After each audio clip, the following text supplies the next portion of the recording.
Am I the a-hole for getting remarried quickly after my husband cheated and left me? I, 40 female, met my husband Ben, 38 male, in 2015 through mutual shared interests. We began dating, and at the end of 2016, Ben proposed to me, and I said yes. We had a wedding at the end of 2019 before COVID. I was the happiest I had ever been. I had married my best friend, and I believe that our marriage and relationship were perfect.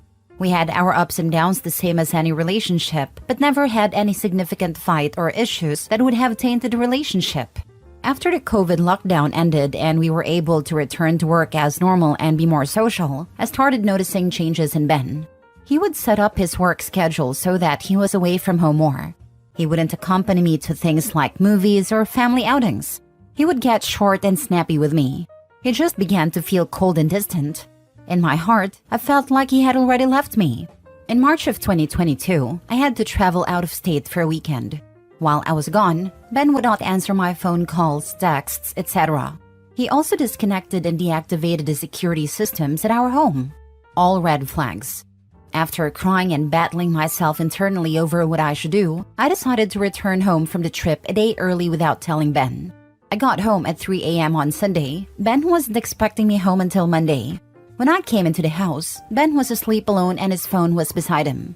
I picked it up and walked out of the house to go through the phone, the first time I had done this in our relationship. The things I found made me sick. He had been sending pictures through Snapchat to various women. He had been Googling addresses and directions to different women's houses. I checked the GPS in his car, and the addresses had been entered there. Ben suffered from erectile dysfunction, so he kept Viagra in the house. I knew he had just refilled the prescription before I went out of town, so I grabbed the bottle and found that several pills were missing since I left on Friday.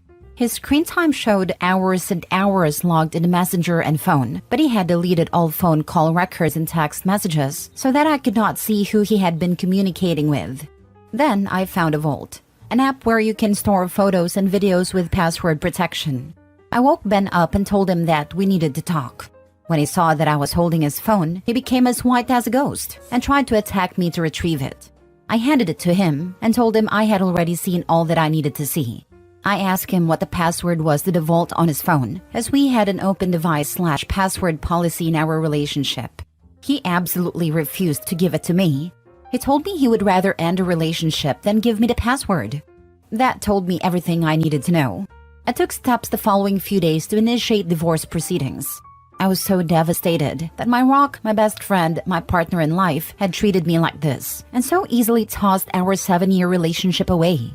I went into a state of depression. I could not eat and lost close to 30 pounds, could not sleep, missed several days of work, had to go to counseling and take medications to try to feel normal. After about 2 months of this, my best friend Mallory, 40 female, begged me to get on a dating app to meet some people.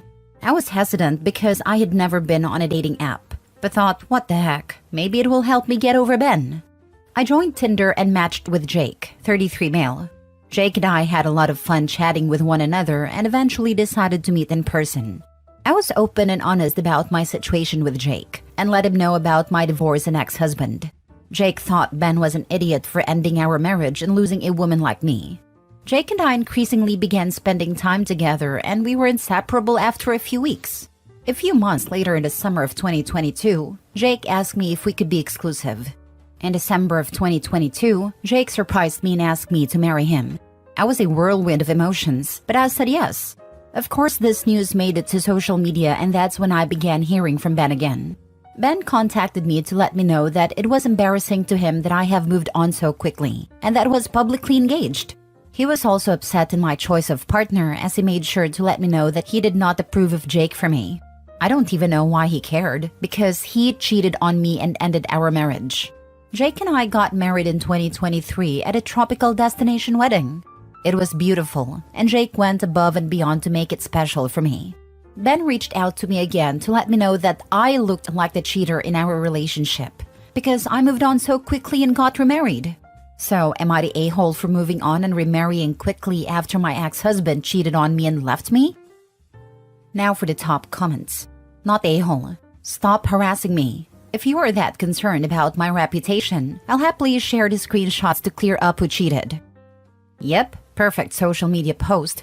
Hey everyone, my ex has expressed concern that because I remarried so quickly, people might get the wrong idea and think I cheated. I appreciate his concern and want to set the record straight. It was, of course, Ben who cheated. Often, recklessly, without remorse. That's what probably made it so easy to move on so quickly. That and the fact that I've found the true love of my life with Jake. Thanks to Ben for his concern about my reputation.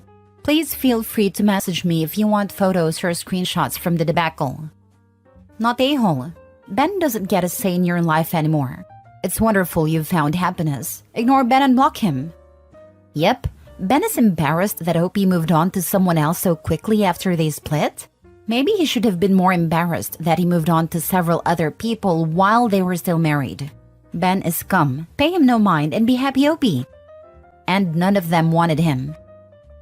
Next story. Am I the a-hole because I told my ex-husband's son the truth about why we divorced and how he came to be? I, 45 female, used to be married to Dave, 46 male. We were together for 4 years and married for 5 years, from age 18 to 27. I thought the relationship was going well, until I discovered Dave was having an active affair with Carol, who was 25 at the time and is now 43. During that time, I collected evidence, consulted a divorce lawyer, and presented Dave with the divorce papers. Dave did not protest and left me for Carol as she was pregnant, and I had trouble conceiving. As the divorce proceeded, I discovered I was pregnant. Through my moral judgment, I decided to keep the baby and have primary custody, as Dave was enamored with his new fling with Carol. I would give birth to a healthy baby boy in Mark, and Carol would give birth with Nate. Dave would initially deny paternity of Mark, but with DNA test, it is proven he is the father. The boys would grow up to become friends and have a solid relationship despite the tense nature of what transpired between Dave and me. The boys are now 17 and entering their senior year of high school. Nate was over last weekend and seemed different, as his mood was sour and he seemed upset. Sitting down with him, I asked what was wrong, and though he appeared apprehensive, he opened up to me about some relationship problems he had been going through. His girlfriend of 2 years had cheated on him, and he was having trouble dealing with the drawbacks of it. He asked me whether or not two individuals could reconcile after infidelity.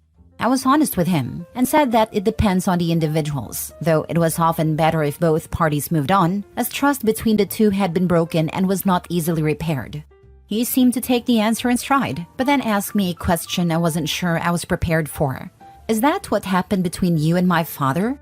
I confirmed that it had, which is why Dave and I divorced. That his father cheated on me with his mother, which resulted in his birth. He seemed conflicted and responded, so it's all been a lie? I asked him about that statement, and apparently his father said that I cheated on him. I corrected him on that point and stated the reason for our divorce was infidelity on his father's part, and I had evidence for it. He thanked me for the conversation and said he needed to go home now as it was getting late. I wished him safe travels and thought nothing else of it until a few hours later when I received an angry phone call from Carol blasting me for why she argued with her son. He went home to have it out with his father over the situation, but he wasn't home yet and couldn't wait. He had a very contentious verbal spat with Carol, calling her some unpleasant names I would not repeat. Now she is calling me a home wrecker. Oh, the irony in that statement. And that I'm an a-hole for poisoning her son's mind. Am I the a-hole for what I discussed with him? Edit. To clarify and answer some common questions I've seen. 1. Nate and Mark know they're half-brothers from a young age. I share custody with Dave, as he would have Mark on the weekends and some holidays. I edited to clarify the relationship, as some were confused about how Nate didn't know he had a brother, but he did. 2. I never discussed with Nate in explicit detail why I and his father didn't work out, as it only came up in that particular conversation. I explained it to Mark at one point when he entered high school, and I asked him his opinion on myself dating at this point, as he is getting older but has a relationship with his father to an extent, and he seemed fine with it. 3. This will be the last time I update, as this was meant to be a throwaway account and posting. Please take my experience as you will. Hopefully it may help or intrigue someone. He's been poisoned with the truth, not a-hole. He was poisoned with lies. He is detoxing on the truth. Detox can be rough, but the end result is a healthier person. I guarantee you that boy already knew. Born extremely close to a half-sibling, and your mom and dad are divorced, but your dad and stepmom aren't. Plus, mom and stepmom don't get along. Not that hard to figure out, especially if/when the relatives are whispering behind closed doors and acting suspicious when the topic comes up. Not a-hole. 1. The victim never has to stay quiet so the villain can save face. 2. Never let someone lie on you, especially when they're attacking your character. 3. What is done in the dark always comes to light. And the audacity to cast as her villain. She's the innocent person and wounded party. How freaking dare they lie about her character? And she's supposed to stay quiet? For what? She owes the kid the truth. Last story. Am I the a-hole for telling my fiancé that my little brother is more important than him at our upcoming wedding? I'm 30 female and I'm currently 2 months pregnant with my first child and engaged to my fiancé of 3 years, James, 31.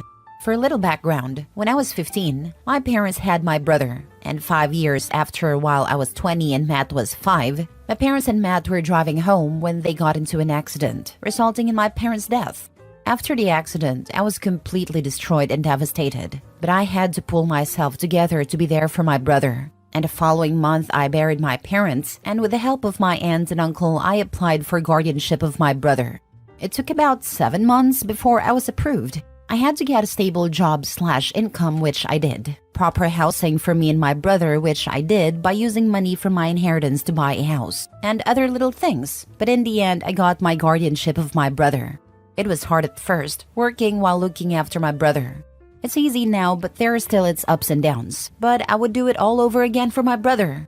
I met my fiancé when I was 27 at a gathering and we just clicked. After 3 months of dating, he proposed to me. At first, I said no because I still have my brother to take care of. But after thinking, I said yes. And we agreed to wait until we were financially stable. In the beginning of this year, we wanted to tie the knot since I got pregnant and didn't want my baby to be born out of wedlock. And we started the preparations and the wedding is happening in October. But from what happened last week, Saturday night, it looks like there isn't going to be a wedding. There were many issues where we fought and resolved. For example, the wedding date, the date my fiancé wanted for the wedding was on my brother's birthday. I had a problem with that. I wanted to throw my brother a big party because he was turning 14. So I offered the week after, in which we argued and he even ran to his mother to try to convince me. But I stood my ground, stating my brother's birthday is important to me and him. There was a little more fighting, but we ended up resolving it. Then there were the roles I wanted my brother to play in my wedding. At first, I offered my brother to be his best man, but he said he wanted his best friend. I said okay. Then I said ring boy. He would hold the rings on a little pillow and bring it up to us. But James said he wanted his nephew. I said okay and left it. Saturday morning, I was watching this TikTok video where the bride asked her male best friend to be her man of honor, and I thought it was sweet, so I decided to bring it up to him. When he came home, I was in the kitchen while my brother was at sleepover at his friend's house that Saturday night. As he entered and sat, I said I have the perfect role for Matt. Him. What is that? Me. I thought he could be my man of honor and then both wedding parties coming out as couples. They can come out as singles. Him. What? Me. Man of honor. Or I will call it my brother of honor. It will be lovely. Him. But I thought you wanted my sister to be your maid of honor. So that can't work. Me. I never agreed to this. And what about my brother? I want him to play some role in my wedding. Him. I was thinking he could just be a guest and sit in the rows. I was completely shocked. I wanted my brother to be in my wedding, and not some side guest.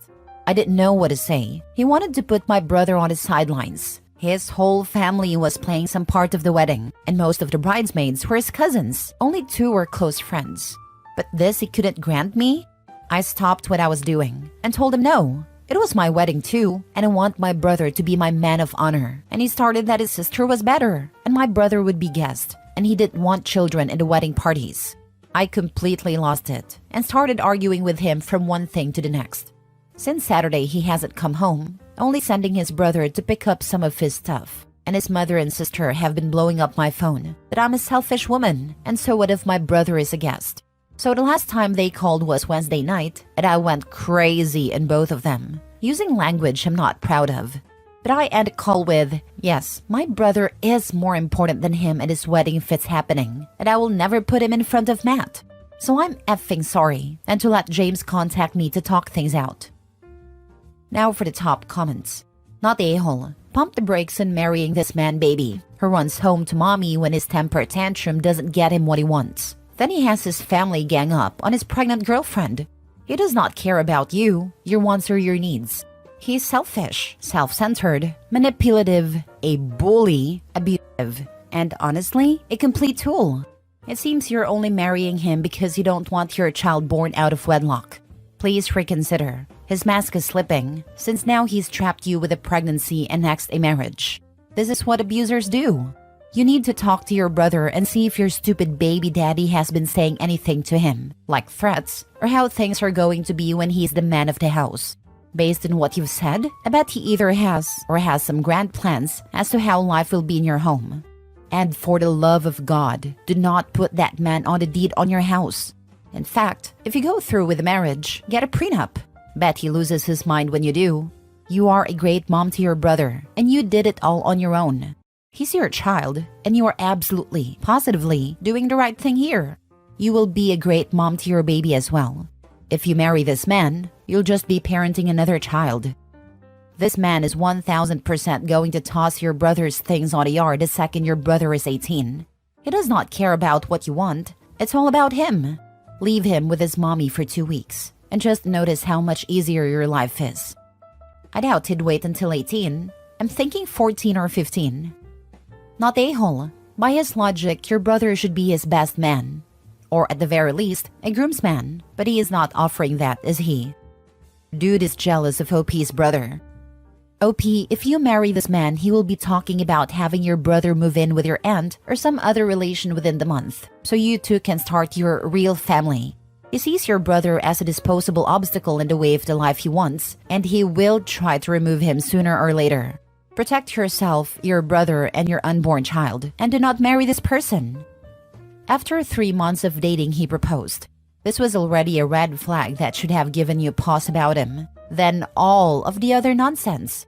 Your soon-to-be ex is jealous of your brother and has planned to cancel him from yours/his life after the wedding. I'd be 100% rethinking having a kid with someone like this. He will be jealous of the baby and thinking up ways to destroy that kid's self-esteem, place in the family, and more.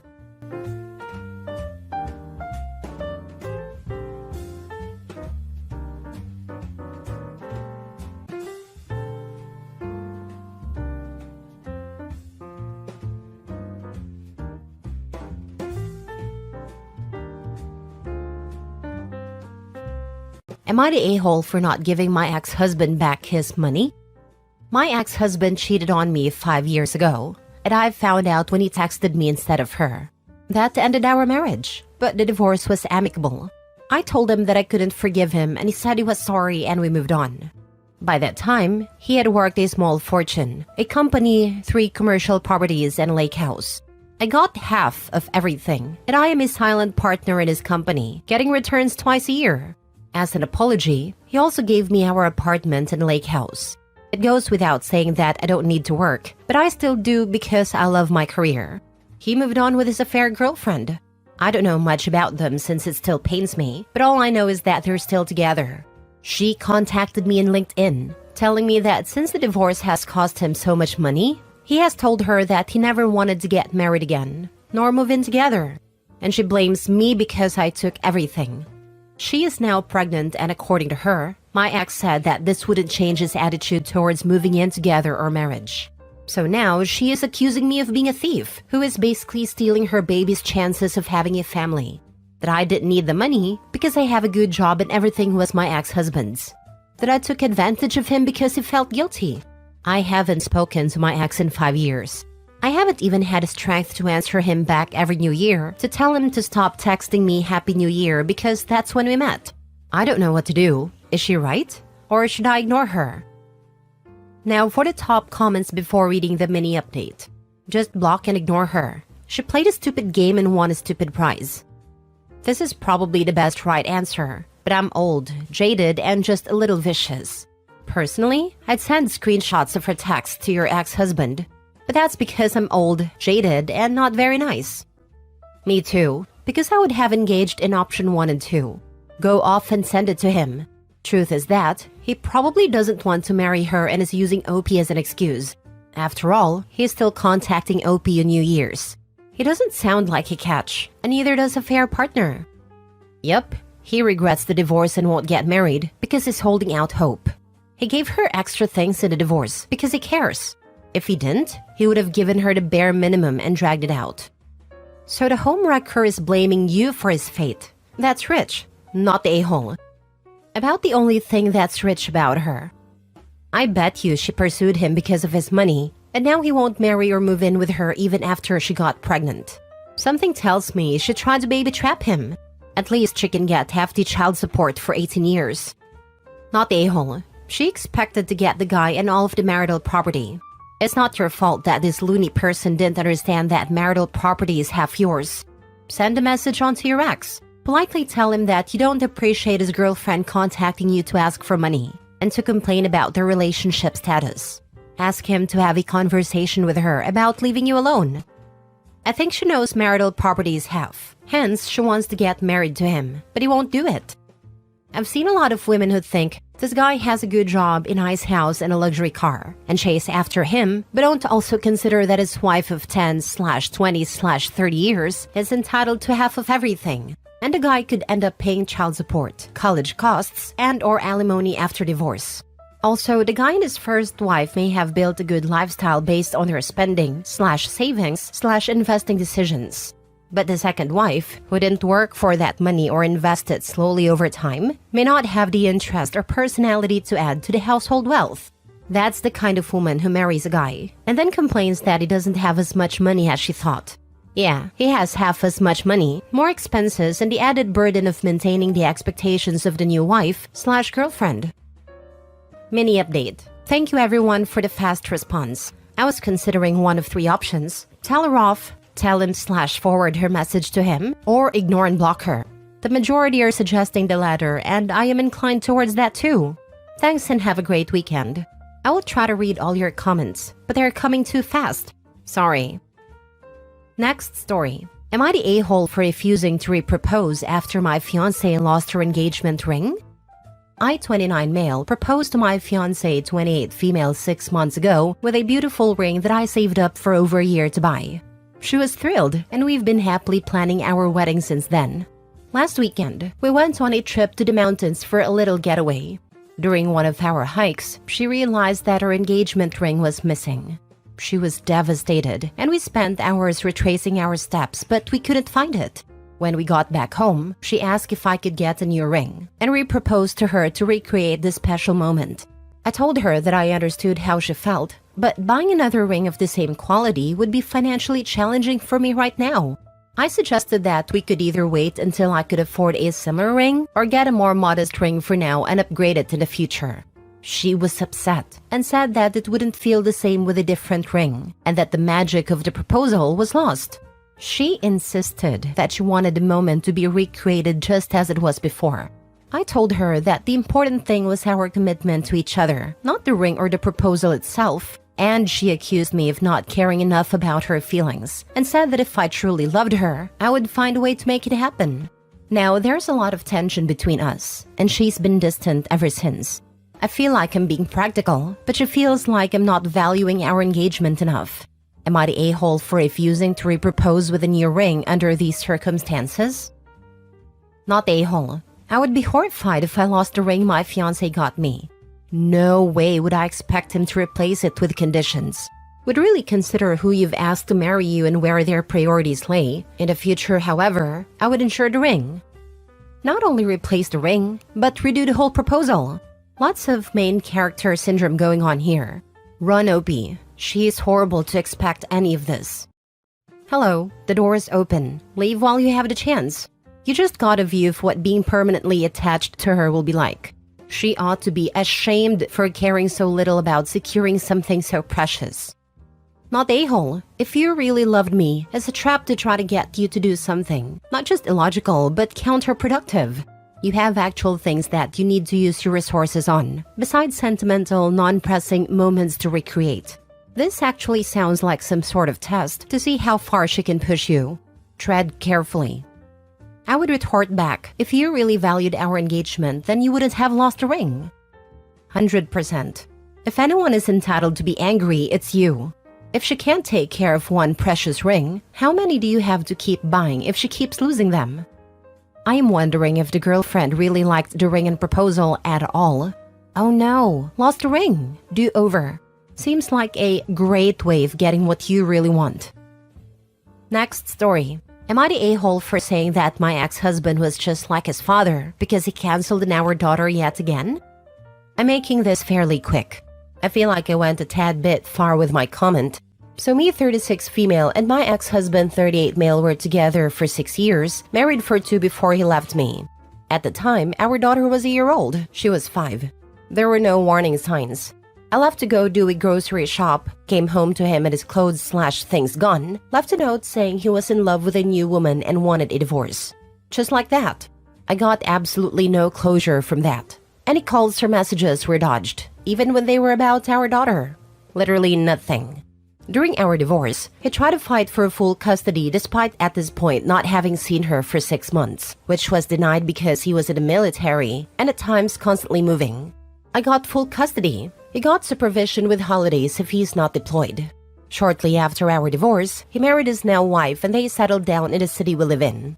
He's still in the military, but now he's on a specific base. I asked if he wanted to revise the custody since he was no longer traveling. He said no need, and he wants to take things slow. Since our divorce, he has maybe seen her 11 times, over what, 4 years? And mind you, he literally lives in the same city. Travel isn't a problem. My daughter is in therapy for this, just to process the absence/broken promises from her father. Typical I'll pick you up this weekend, only to be last second. Anyway, on to the issue. I got a call from him Friday night. He was supposed to pick our daughter up at 8 a.m. Saturday. I got a call at 1 a.m. because I was up working. And he basically says that he can't take our daughter to his place this weekend. After some back and forth, he says it's because his wife is upset with him spending time with her and that she gets jealous.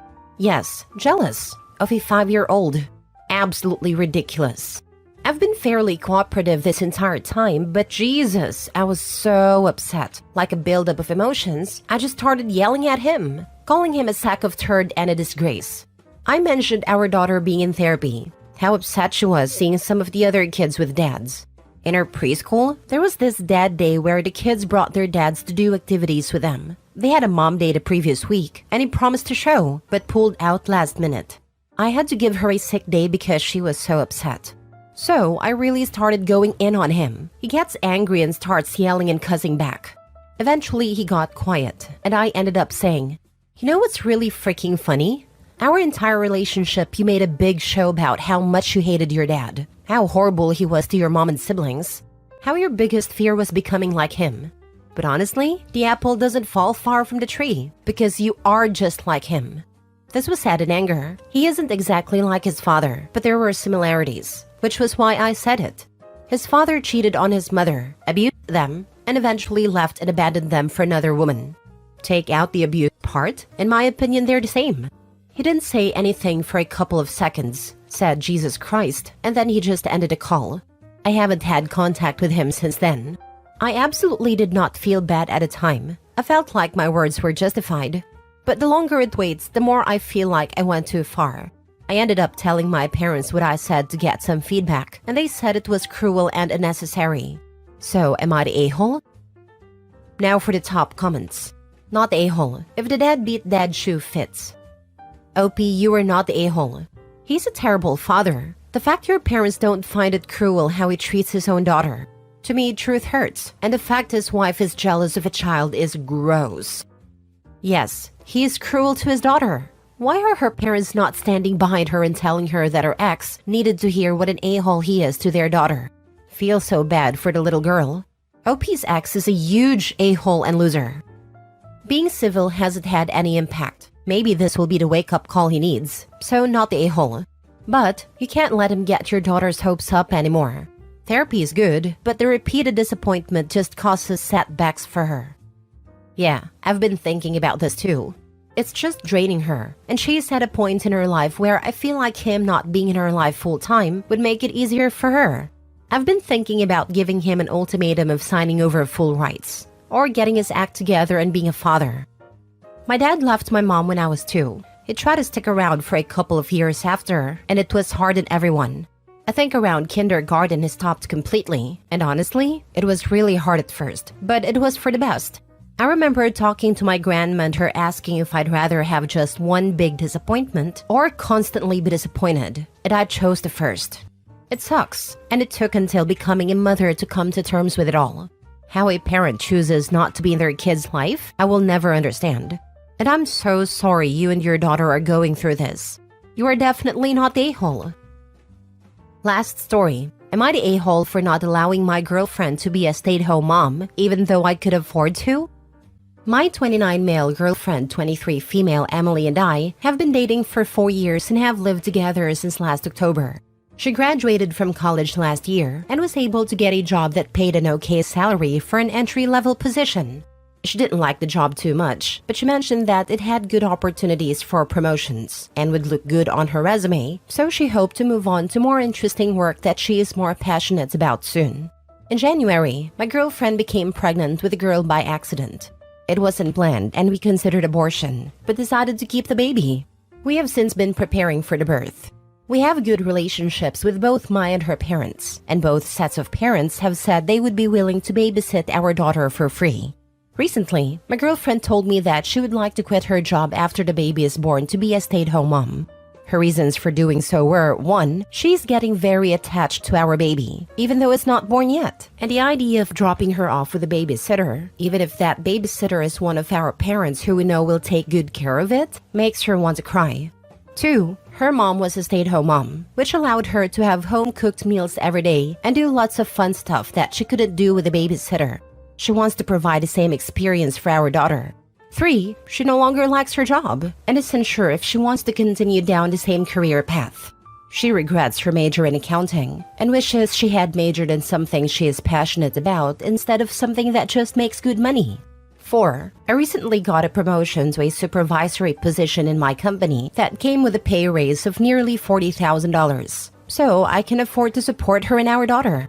5, she didn't say it, but one of her friends recently gave birth and became a stay-at-home mom, so I'm sure that influenced her decision. She also tried to convince me by saying I would get more intimate moments every day, now that she would have more free time and energy for it, which I admit was tempting, and that she could cook all my favorite meals and do all the chores. I said no for a few reasons. 1, we were planning to buy a house in the next couple of years, and with me being the only one working, that would set us back by years in getting one.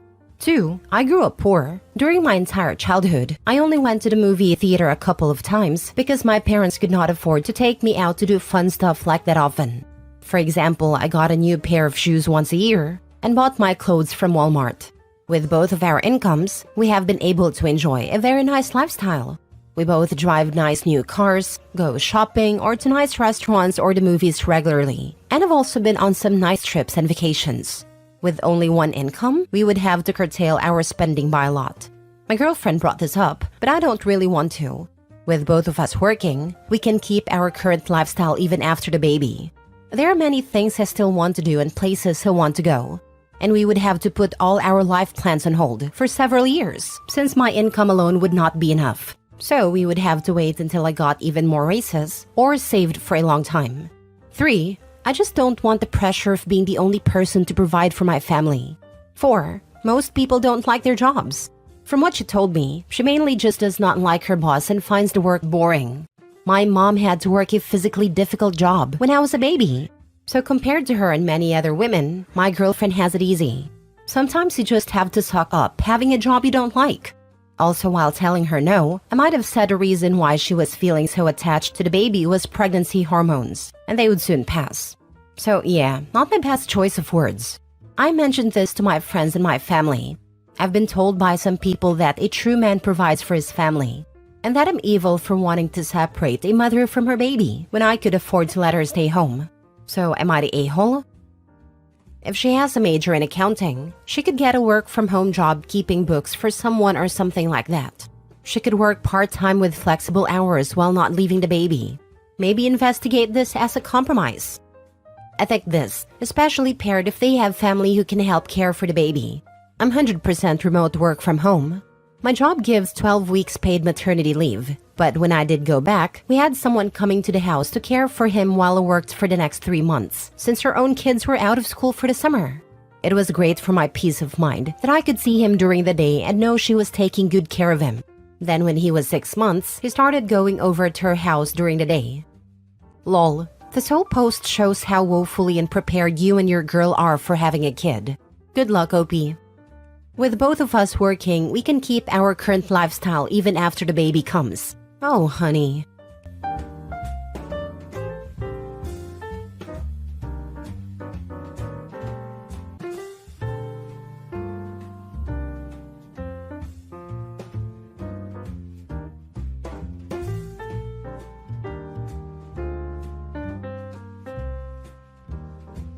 Am I the a-hole for telling my ex's sterile affair partner to have her own daughter if she wants to share cheerleading with one?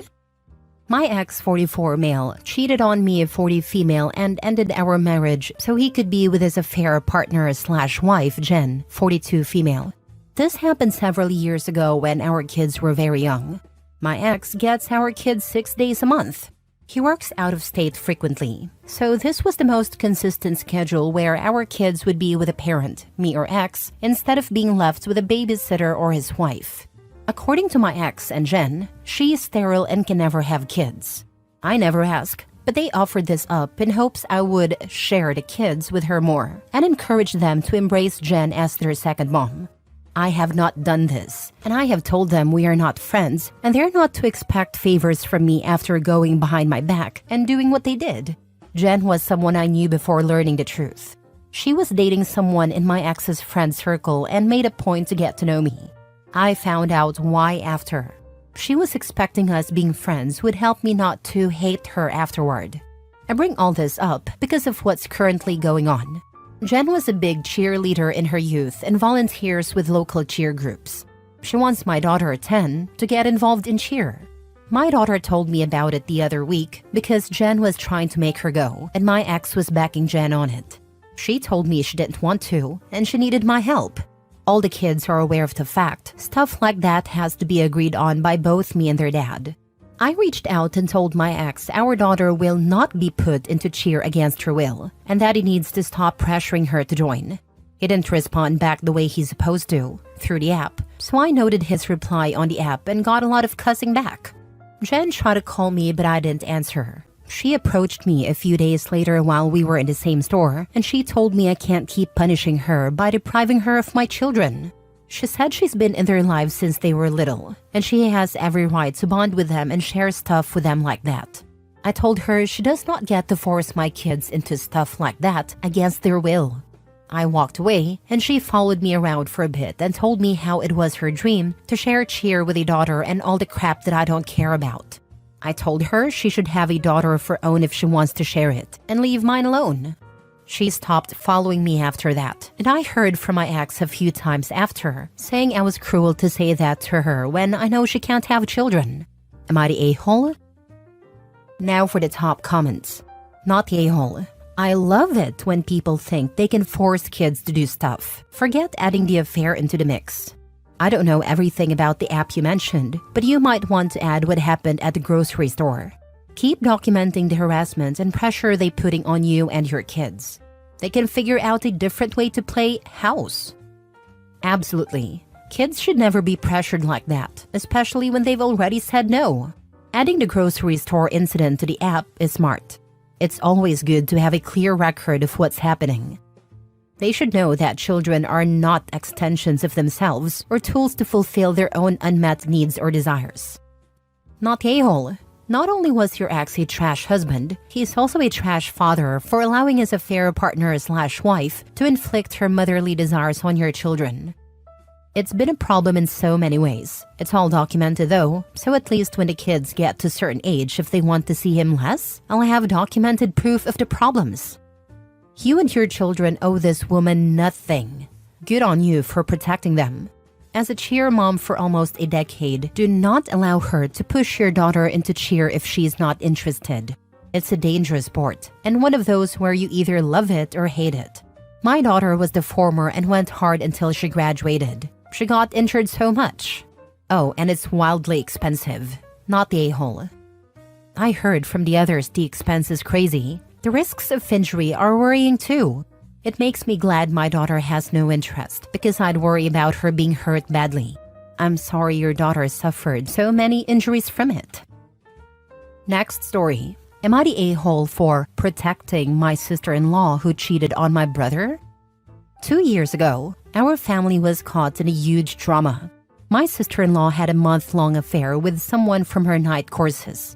At that time, my brother was absolutely destroyed, and he wanted to divorce her. It was hell for almost 3 months, but he ultimately decided to stay married to her and work through it in counseling. I wasn't a fan of that idea, but it's his life. I think he stayed mostly for their kid, but I honestly think it's been terrible for him. Since then, everything has been miserable. My parents openly hate her now. She has stopped coming to family gatherings because it's outright hostile to her. Their kid still comes around, but my mother often badmouths her in front of him. He's only 3, and it's confusing for him. My brother and I went on a road trip recently to pick up our grandmother and bring her to my parents' house for the holidays. It was 4 hours there and 4 hours back. During the drive, he started talking about the rules they have in their marriage now. Here's what he told me. Sister-in-law has to come straight home after work. She can only go out if he's with her. He inspects her phone every few days and can do surprise checks. She had to cut off all her friends and can only have new ones if he approves them. She has tracking apps on her phone and air tags on her car, purse, and even in her running shoes. She does all the housework. Meanwhile, he has given himself a free pass to sleep with other people. I couldn't believe what I was hearing. I told him it sounded like he was punishing her, not rebuilding their marriage. He shrugged it off and said she deserved it for what she did. I asked him if he even loved her anymore or if he hated her. Because from what he was describing, it sounded like he stayed married just to make her life miserable. He got defensive and told me I didn't understand what it was like to be cheated on. But I do. I've been cheated on, and it was devastating. I separated, and now I'm happy because I didn't want to live in misery with someone I couldn't trust. I told him he wasn't just making her miserable, he was making himself miserable too. He is poisoning everything for both of them, and their child will be stuck in the middle. I asked him if he would prefer to separate, co-parent, and move on to find someone he could actually trust. I said it would be better than living in this constant resentment. He didn't want to hear it, and said I should mind my business. When we got to my parents' house, I asked to speak with my sister-in-law privately. I wanted to see if she was okay, because this sounded awful. She broke down crying and admitted she feels trapped, but is staying for their son. She begged me not to tell anyone, so I promised I wouldn't. Later, my brother found out we had talked, and he got furious. He accused me of protecting her and interfering in his marriage. My parents agreed with him and said I should have stayed out of it. They think she deserves everything she's getting for what she did. I feel like this is so toxic for everyone involved. No one deserves to live like this, not even someone who made a bad choice/decision. Their son is growing up in the middle of this disaster. I just don't see how this is good for anyone. Am I in the wrong for saying something? Should I have stayed out of it? Both are idiots. She could also ask for a divorce and move on. This way, all the little son learns is what mistrust, resentment, and hate in a relationship mean. And you are right, he's also punishing himself. He'd rather live in hate than move on and find peace and happiness, and his hate will follow their son's life. We all know that parents are the main cause of all the trauma in adult life. Everyone who goes to therapy figures out that their issues lie mostly in their childhood. And your parents also add to the boy's conflicted view of women. How will the boy respect women when all he sees is that they deserve to be punished? Even when you don't fight in front of the kids, enough studies show that kids can feel the thick air. He is destroying his son by staying in this environment. But yeah, let's live in the illusion that living with a person you hate is better for the child than living in peaceful households. Yeah, she definitely could, but she is also a coward, or else she would not have cheated. However, I do not know how safe my brother is at the moment. It would not surprise me if he had held something over her head, like child custody or something like that. She would not say more, but hinted strongly at that. But I don't think I can quite believe either of them. They should just end things. Not the a-hole OP. Sister-in-law needs to move forward with divorce, and brother needs to move on and forgive her for his own mental health and his son. Maybe everyone could prioritize the child who will end up being the final victim of this mess. I don't think he has to forgive her, but he has to let go. He is also only hurting himself. Like one day he is going to wake up and hate her even more because he spent his life hating her. Next story. Am I the a-hole for dismissing my in-laws to attempts to convince me to follow their family baby naming traditions? My husband and I, both 20s, are expecting our first child, and we have decided not to follow his family tradition of using family first and middle names for our baby. We both have our reasons. I don't have a family. I was a foster kid. My birth family is terrible. I never found a forever family in the system. My husband said it would feel weird to pick from just his side, especially since the baby will already have his last name. He doesn't want it to seem like I'm unimportant. And I appreciate that because it does make me emotional when I think about having to say we named our kids after a family but only from his side. It would just add salt to the wound of being unwanted as a kid. My husband's reason is that he would be under tremendous pressure to choose names from his mom and stepfather's sides of the family rather than from his late dad's side.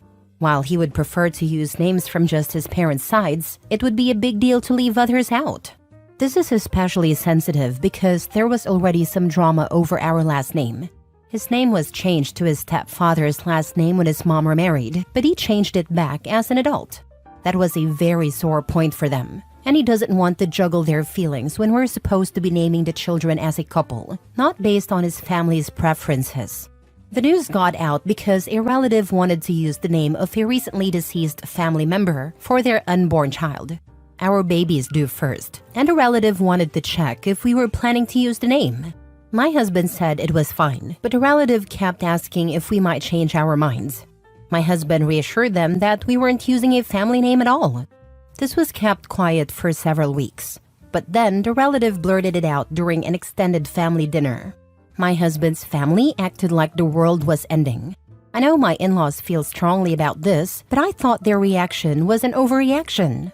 They tried to change our minds, and my husband's mom and stepfather were especially outspoken about how much it meant to them, and how they felt my husband should follow the tradition for the kids. I told them we were the parents and didn't want to, but that wasn't good enough, according to them. Over the holidays, they kept trying to approach me about it, and I said I was only talking names with my husband. They didn't give up and tried to convince me that it would be good for the baby, and that I should want to use family names. I told them to give up because I wasn't listening and wasn't going to listen. They told me it was rude to dismiss them like that when they were only trying to be caring grandparents. They also said I should be grateful they want us to keep the tradition. My husband told them to leave me alone and we needed some space if they were going to keep acting like this. Am I the a-hole? Now for the comments. Not the a-hole. This is a decision between you and your husband. Personally, even after the name is decided, I would not share it with anyone until after the birth. It will just result in more hounding/insults due to them not approving. Agreed. The constant "but we have traditions" pressure is a lot. At the end of the day, it's you and your husband's choice, no one else's. He said we were the parents and we didn't want to, but that wasn't good enough, according to them. Well, they're wrong.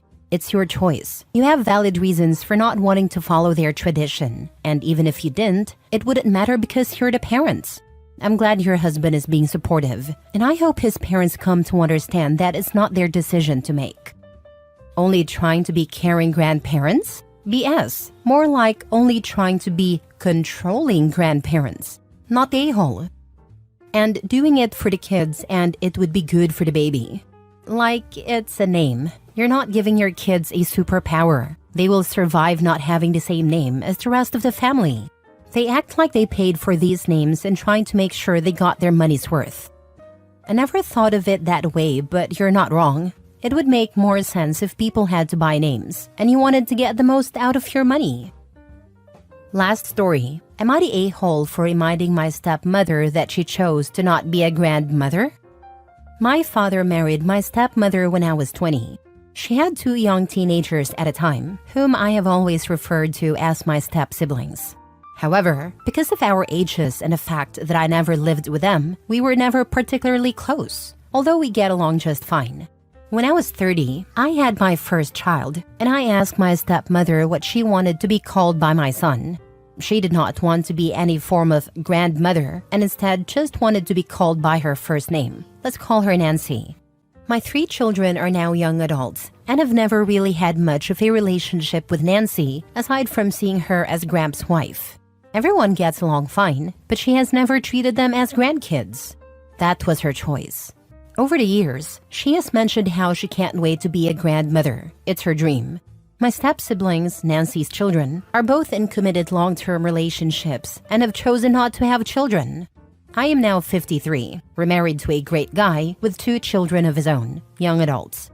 The oldest is getting married soon and can't wait to have kids. We were all chatting about this at Christmas, and I mentioned that I couldn't wait to be a grandma. We talked with my stepdaughter about what her mom wants to be called, what I'll be called, etc. My kids consider their step-siblings family and vice versa. We rarely even use the step part. I plan to treat all my grandkids the same, whether they're technically my step-grandchildren or not. Later in the day, I walked into the room where Nancy and my stepdaughter were chatting and overheard Nancy say how devastated she is that she never had any grandchildren and how it was something she had always dreamed of. My stepdaughter said, "I'm confused. Don't you have 3?" Nancy responded and said, "No, they're not mine. They're my husband's." At that point, I spoke up and said, "They could always have been yours too, but you didn't want to be their grandma." Nancy didn't say much, just, "I know, but it's not the same." I then told my stepdaughter that it was all the same to me, and she hugged me. The next day, my dad called and said that I hurt Nancy's feelings, and that I should have said something way sooner if I wanted the kids to call her a form of grandma. I responded that it wasn't an issue for me, it was her choice. I was just pointing out that she could have had a role, and she chose not to. But I also mentioned that it hurt me that she now complains that she never had any grandchildren. Just a difference of opinion, I guess. Am I the a-hole here? Should I have just kept my mouth shut? I hate that I hurt her feelings, but I wanted to be clear to my stepdaughter that I didn't share the same feelings. My dad says that Nancy felt I was rude for calling her out, but I think I was just defending how it played out, and how I hope it plays out differently with my family. Am I the a-hole? Not the a-hole. Nancy made her choices and now she regrets them. If it's uncomfortable for her to be reminded of that, it's on her to deal with. As I often say, she booked that trip herself. Your stepdaughter is lucky, and so is your soon-to-be grandchild. When my mother met my father, she had 2 little boys. My grandma just considered them more people to love. This was my mom. I'm the black sheep of the family. She cut me off for getting pregnant too young, 21, saying she was too young to be a grandma, and didn't speak to me for 15 years. Now she's all, "I can't wait for grandbabies." Then my golden child sister decided she's child-free. Suck it, Shirley.